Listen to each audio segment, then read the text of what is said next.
Hey guys, welcome back to Ember Productions. I am Maxwell Haddad, the M, and I'm here today to talk to you about my 5 favorite films of the first half of 2022. Now, I know what you're thinking. How is the year already half over? It was just Christmas. It was just New Year's. I was just stuck in my apartment sick with COVID for a couple weeks.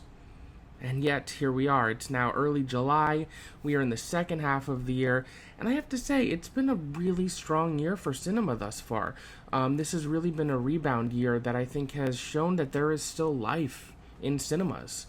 There was a lot of talk during the pandemic when things were bouncing back. Can movie theaters come back to what they once were? Or is streaming really going to be where all major movies get released for audiences? And if you look at some of the box office we've seen with Top Gun, with Minions, with specialty titles like Everything Everywhere All at Once, I think we are seeing that there is still a desire to go out to the movies and have a night out, to be in a dark room with an audience, with high quality sound and picture, assuming that the theaters have everything calibrated properly and that they're masking and all that good stuff, which is hit or miss, especially with the big chains, but that's a talk for another day. But before I get started with my top 5, just a few quick notes I want to make. This is just my opinion, guys. I'm not pretending to be an expert. This is not definitive. I'm not saying these are the best movies. I'm saying these are the 5 that I have enjoyed the most out of what I've seen thus far this year.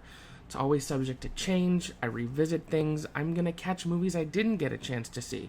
There are 2 titles in particular that I have not yet seen that I am relatively confident I'm going to enjoy, and had the year gone differently for me, might have been on this list. So when I do my final end of the year top 10 list, one of these or both of these titles may make an appearance, and those are RRR, and I know I should have seen this movie. I had a couple opportunities to see it in theaters, and for whatever reason, it just didn't work out. I know it's easily streamable on Netflix now. It's a long movie. I gotta find the time to sit down and watch it. The other one is Marcel the Shell with Shoes On. This movie looks adorable, and I'm probably gonna see it this weekend, but because I didn't actually see it in the first half of the year, I've decided to keep it out of this list. If you have your own opinion about your favorite movies so far this year, let me know in the comments or tweet me. Let's have a discussion. I love talking about movies, and I love being passionate about movies. And I am pretty passionate about these 5 movies for different reasons. So let's get started with my 5th favorite movie this year thus far, and that is Pixar's Turning Red. For me, this is my favorite Pixar movie in quite a while. It is directed by Domi Shi, and she really brings a singular vision to it. There's a lot of cultural specificity. These characters feel authentic, and this world feels lived in. Of course, there's magic to it, but this, to me, is a perfect coming-of-age movie. You have the gorgeous animation you expect from Pixar. There's an incredible score and songs. There's hilarious jokes about loving boy bands, about growing up. It doesn't shy away from dealing with things like a young girl's first period and her first crush and the embarrassment that can be faced when your mother decides to be a little overbearing. And at the core of this is a movie about the struggle of a relationship between our young main character and her mom.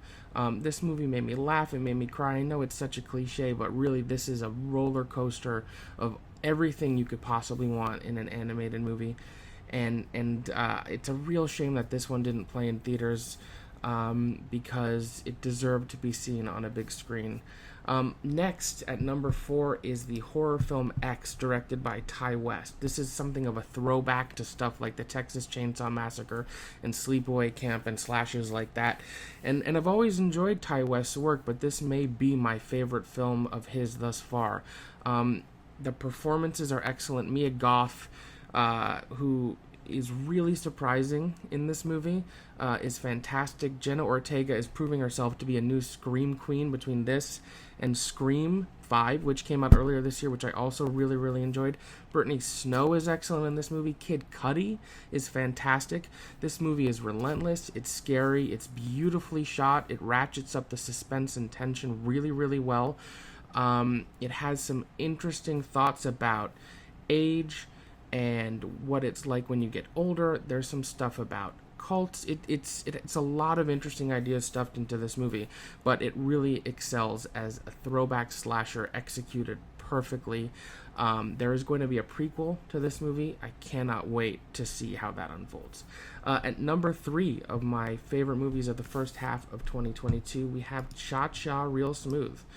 I had heard about this movie when it played at Sundance, and, it can be difficult to ignore the hype coming out of a film festival. There's always going to be hyperbolic praise. There's always going to be detractors. So I tried to just sit down and watch this movie. It's available on Apple TV Plus and in limited theaters, by the way. And I was honestly kind of blown away by this film. It is written and directed and stars this kid named Cooper Raiff. He's in his early 20s, and there's something kind of annoying about that.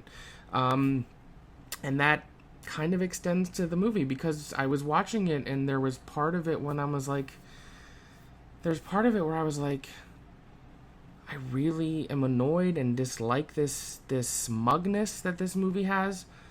And yet, at a certain point, I gave myself over to it, and I was sort of overwhelmed by the empathy and emotion that is in this movie.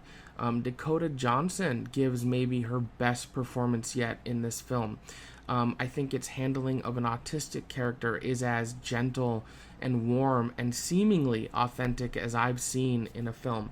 But it really comes down to Cooper Raiff. He is kind of this obnoxiously talented wonderkind who directs and writes and stars in this movie and brings a vision to it that feels really relatable. I was really swept away by these characters. I could have spent another 4 or 5 hours with them. It's short. It's under 2 hours. It doesn't overstay its welcome. And similar to Turning Red, it is a coming-of-age story. It's just a coming-of-age story about someone who just finished college and is figuring out what his life is going to be like. It's a really, really beautiful film. Number 2 of my 5 favorite movies of the first half of this year is Top Gun Maverick. I did a review of this film on the channel a couple months ago. I am still sort of genuinely shocked by how much I love this movie, especially considering I had not even seen the original Top Gun until recently, and when I watched it, I thought it was fine. This, to me, is the epitome of a great sequel. This, in its own way, makes some of what happens in the original more impactful and richer. But this is an exemplary Hollywood big-budget movie. The quality of the filmmaking, what Joseph Kosinski and his team have done, is incredible. It is proof that practical effects, when possible, are the way to go. The aerial sequences in this movie are extraordinary, breathtaking. There's a reason why this movie keeps making so much money, and it's because people want to go and see it again and again to experience these high-octane aerial dogfights and sequences.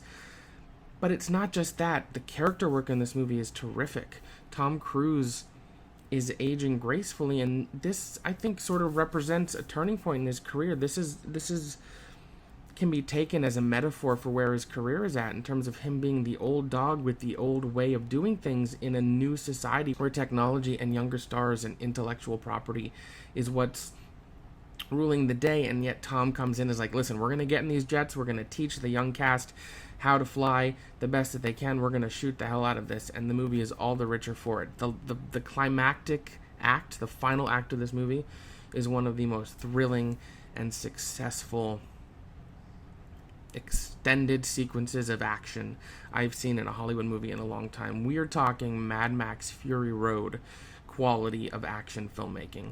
This movie is extraordinary, and I am still flabbergasted, and yet here we are. And that brings us to my favorite movie of 2022 thus far.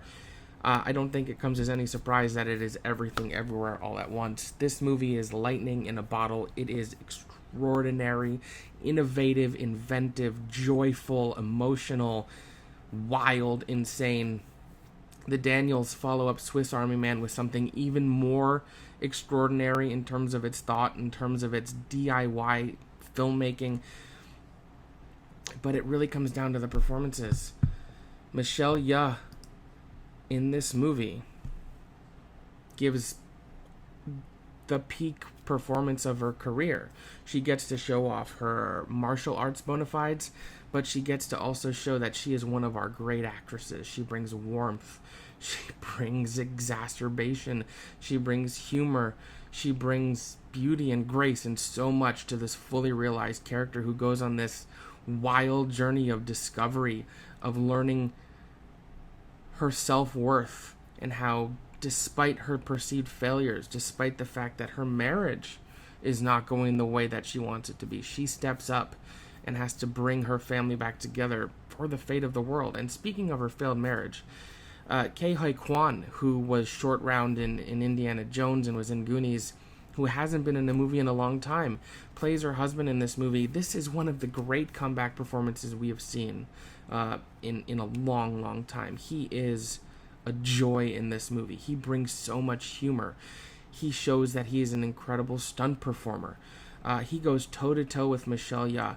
There are sequences in this movie that are clearly inspired by In the Mood for Love, and the grace and sexual tension and romance both of these actors bring to these scenes.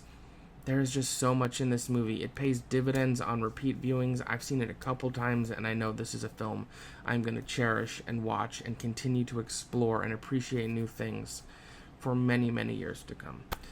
Thank you so much for watching today. Again, let me know in the comments or on Twitter what some of your favorite movies of the first half of this year are. Make sure you like this video, subscribe to the channel if you haven't already. You can find my personal Twitter handle and whatnot in the description below, and we will see you next time here on Ember Productions. Have a wonderful day.